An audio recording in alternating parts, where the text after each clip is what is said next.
Shalom, saudaraku yang terkasih dalam Yesus Kristus. Kembali hari ini kita akan mendengarkan firman Tuhan. Dan firman Tuhan yang menjadi khotbah bagi kita hari ini dari Kejadian 28 ayat 10 sampai dengan ayat 22. Kejadian 28 ayat 10 sampai 22. Dan tema bagi kita hari ini, Allah yang menyertai dan melindungi. Saya baca bagi kita firman Tuhan hari ini, Kejadian 28 ayat 10 sampai 22. Demikian firman Tuhan. Mimpi Yakub di Betel. Maka Yakub berangkat dari Berseba dan pergi ke Haran. Ia sampai di suatu tempat dan bermalam di situ karena matahari telah terbenam. Ia mengambil sebuah batu yang terletak di tempat itu dan dipakainya sebagai alas kepala, lalu membaringkan dirinya di tempat itu. Maka bermimpilah ia, di bumi ada didirikan sebuah tangga yang ujungnya sampai di langit, dan tampaklah malaikat-malaikat Allah turun naik di tangga itu. Berdirilah Tuhan di sampingnya dan berfirman, Akulah Tuhan Allah Abraham nenekmu dan Allah Ishak. Tanah tempat engkau berbaring ini akan kuberikan kepadamu dan kepada keturunanmu. Keturunanmu akan menjadi seperti debu tanah banyaknya, dan engkau akan mengembang ke sebelah timur, barat, utara, dan selatan. Dan olehmu serta keturunanmu semua kaum di muka bumi akan mendapat berkat. Sesungguhnya aku menyertai engkau dan aku akan melindungi engkau kemanapun engkau pergi, dan aku akan membawa engkau kembali ke negeri ini, sebab aku tidak akan meninggalkan engkau, melainkan tetap melakukan apa yang kujanjikan kepadamu. Ketika Yakub bangun dari tidurnya, berkatalah ia, Sesungguhnya Tuhan ada di tempat ini, dan aku tidak mengetahuinya. Ia takut dan berkata, Alangkah dahsyatnya tempat ini. Ini tidak lain dari rumah Allah. Ini pintu gerbang surga. Keesokan harinya pagi-pagi, Yakub mengambil batu yang dipakainya sebagai alas kepala dan mendirikan itu menjadi tugu dan menuang minyak ke atasnya. Ia menamai tempat itu Betel.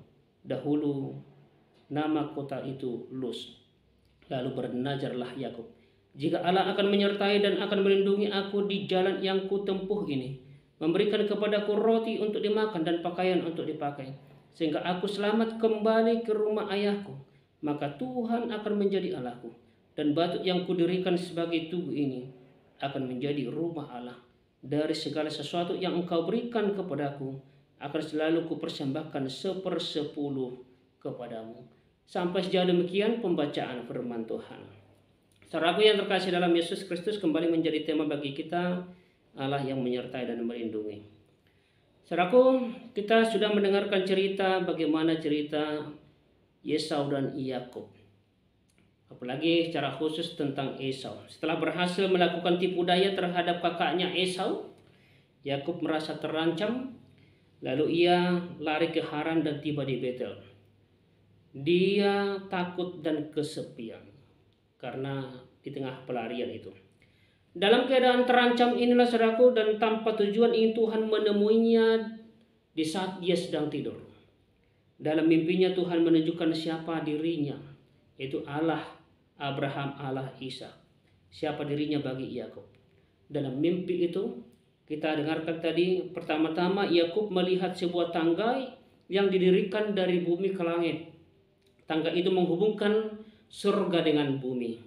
Ini berarti bahwa Tuhan tidak berdiam diri di surga untuk melupakan manusia. Saudaraku yang terkasih dalam Yesus Kristus, sebaliknya ia memperhatikan manusia. Ini simbolnya, ia memperhatikan manusia dan peduli kepada keadaan manusia itu. Di samping itu tadi Yakub melihat malaikat yang turun naik di tangga itu. Jelas bahwa malaikat-malaikat itu diutus Tuhan untuk melaksanakan kehendak Tuhan, melaksanakan keinginan Tuhan. Mereka bertindak sebagai pesuruh Tuhan. Tuhan tidak hanya memperhatikan manusia dari surga, tetapi juga bertindak melalui pesuruhnya untuk melakukan apa yang ia kehendaki, apa yang ia ingini bagi manusia. Dan bagian yang terpenting tadi, saudara yang terkasih dalam Yesus Kristus, bagian yang terpenting dari mimpi Yakub adalah bagaimana Tuhan perkataan Tuhan kepadanya. Yakub melihat Tuhan berdiri di sampingnya dan berfirman tadi, "Akulah Tuhan Allah Abraham nenekmu dan Allah Ishak. Tanah tempat engkau berbaring ini akan kuberikan kepadamu dan kepada keturunanmu. Keturunanmu akan menjadi seperti debu tanah banyaknya, dan engkau akan mengembang ke sebelah timur, barat, utara, dan selatan, dan olehmu serta keturunanmu semua kaum di muka bumi akan mendapat berkat." Saudara-saudara, melalui janji itu Yakub dilibatkan dalam rencana Tuhan di dunia ini. Meskipun Yakub dalam ketakutan dan terancam, namun Tuhan memberikan peranan yang luar biasa, peranan yang besar. Yakub tidak boleh hidup untuk dirinya sendiri saja, walaupun dia dalam pelarian. Tetapi Yakub dipakai Tuhan menjadi luar biasa. Bukan hanya hidup untuk dirinya saja, dia harus hidup juga untuk orang lain, menjadi berkat bagi yang lain. Inilah cara Allah untuk menolong Yakub, untuk mengatasi persoalan dirinya. Persoalannya harus dihadapi, tetapi dengan tetap melibatkan diri dalam rencana Tuhan, dalam rancangan Tuhan. Inilah cara yang paling indah dalam mengatasi persoalan itu. Saudaraku yang terkasih dalam Yesus Kristus, Tuhan juga berfirman kepada Yakub tadi, "Sesungguhnya aku menyertai engkau dan aku akan melindungi engkau kemanapun engkau pergi. Dan aku akan membawa engkau kembali ke negeri ini, sebab aku tidak akan meninggalkan engkau, melainkan tetap melakukan apa yang kujanjikan kepadamu." Sebab itu, Yakub tidak boleh putus asa. Kenapa? Karena Tuhan akan selalu melindungi, akan selalu bersama dengan Yakub dalam segala keadaannya. Saudaraku yang terkasih dalam Yesus Kristus, satu fakta penting yang sering kita tidak sadari, yaitu bahwa Tuhan selalu ada bersama kita. Bahwa Tuhan itu sebenarnya selalu ada bersama-sama dengan kita. Sama seperti Yakub, sering kita tidak mengetahui bahwa Allah itu ada di sekitar kita, ada di bersama-sama dengan kita. Mungkin lebih tepatnya kita tidak menyadari adanya Tuhan dalam kehidupan kita. Pada saat firman Tuhan mengatakan, "Aku menyertai engkau dan aku akan melindungi engkau kemanapun engkau pergi." Itu artinya saudaraku bahwa Dia akan selalu ada bersama-sama dengan kita dimanapun kita berada, kemanapun kita pergi. Bagian kita adalah percaya kepada firman Tuhan, percaya kepada Allah. Kehadiran Tuhan di dalam hidup kita tidak ditentukan dari perasaan kita, tidak ditentukan bagaimana kita merasakan itu. Saudaraku, banyak di antara orang yang berpikir bahwa Tuhan itu jauh, Tuhan itu tidak dekat, Tuhan itu sebenarnya jauh dan tidak terlibat dan tidak ada dan tidak peduli. Dan biasanya pemikiran itu seperti muncul ketika perasaan kita sedang sedih. Pemikiran itu akan muncul ketika kita kecewa, ketika kita tersakiti, kita sakit hati. Dan beberapa orang lainnya merasa Tuhan itu telah meninggalkan karena tidak ada yang peduli.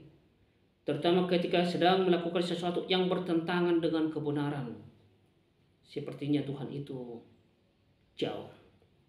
Saudaraku yang terkasih dalam Yesus Kristus, kita tidak dapat mengetahui keberadaan Tuhan melalui perasaan kita, melainkan melalui iman, percaya kita.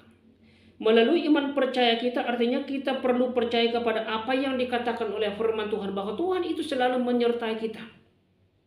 Dan Yesus juga berkata, "Aku akan menyertai kamu sampai akhir zaman," kata Yesus. Firman Tuhan yang mengatakan Tuhan tidak akan pernah meninggalkan kita, itu menjadi kebenaran yang harus kita pegang dalam kehidupan kita, sehingga kita tidak merasa bahwa kita hidup sendiri, kita berjalan sendiri, kita berpikir sendiri, kita bekerja sendiri. Tetapi dengan iman kita harus percaya bahwa Tuhan ikut ambil bagian dalam segala apa yang kita lakukan, bahwa kita tidak sendiri, tapi ada Tuhan yang selalu menyertai kita. Dalam hidup ini sering kita menghadapi kesulitan mungkin. Hidup kita seperti perahu yang terombang-ambing. Kita mungkin terombang-ambing oleh gelora penderitaan. Dan kita sepertinya ingin lari, ingin berontak. Karena mungkin kita mendapat kekecewaan. Dalam situasi seperti itu, saudaraku yang terkasih dalam Yesus Kristus, ingatlah mimpi Yakub di atas. Tuhan tidak melupakan kita. Dalam mimpinya Tuhan berkata bahwa aku tidak akan melupakan, aku akan menyertai. Tuhan tidak akan melupakan kita, Ia selalu beserta dengan kita.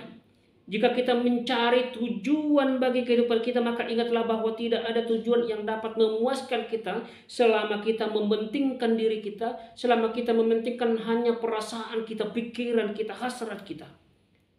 Kita dipanggil untuk menjadi berkat bagi yang lain. Kita dipanggil untuk menjadi berkat bagi sesama kita. Dan panggilan ini tidak semata-mata hanya dipanggil berkat, tapi ada juga penyertaan Tuhan dalam kehidupan kita yang selalu memakai kita, memampukan kita, memperlengkapi kita untuk menjadi berkat-Nya dalam hidup kita. Mungkin kita merasa tidak sanggup memainkan atau berperan dan bertanggung jawab secara Kristiani kepada sesama. Bagaimana menunjukkan karakter Kristus lewat diri kita kepada sesama. Ingatlah saudaraku, janji Tuhan kepada Yakub. Sebagai orang-orang yang percaya, kita pun menerima janji itu dalam kehidupan kita. Bahwa orang percaya itu, kita yang percaya kepada Tuhan itu, kita juga disertai dan selalu dilindungi Tuhan. Yakub mempercayai dan mengimani janji Tuhan, dan dia mengikatkan dirinya pada Tuhan. Dia memang bersalah dan memiliki banyak kelemahan. Yakub memiliki kelemahan, tetapi oleh imannya yang teguh, Tuhan memberkati hidupnya. Ini menjadi contoh teladan bagi kita. Tuhan memberikan jalan keluar kepada dia. Dan ini menjadi renungan bagi kita, saudaraku. Tuhan akan memberikan jalan keluar kepada setiap orang, kepada manusia yang bergumul, dengan memanggil manusia itu melaksanakan tanggung jawab tugasnya. Tugas yang dikehendaki Allah.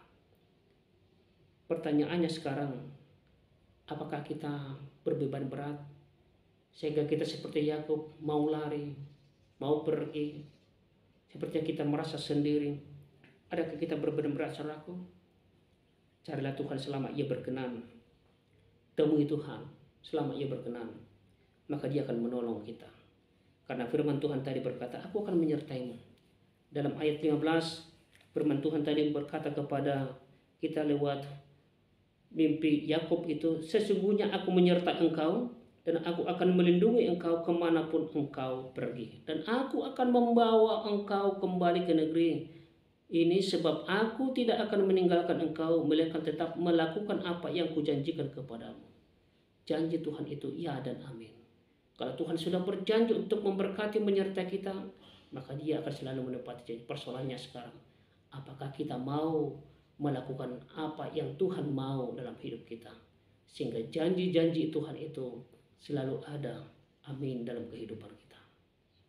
Tuhan Yesus memberkati kita, Tuhan menyertai kita, amin.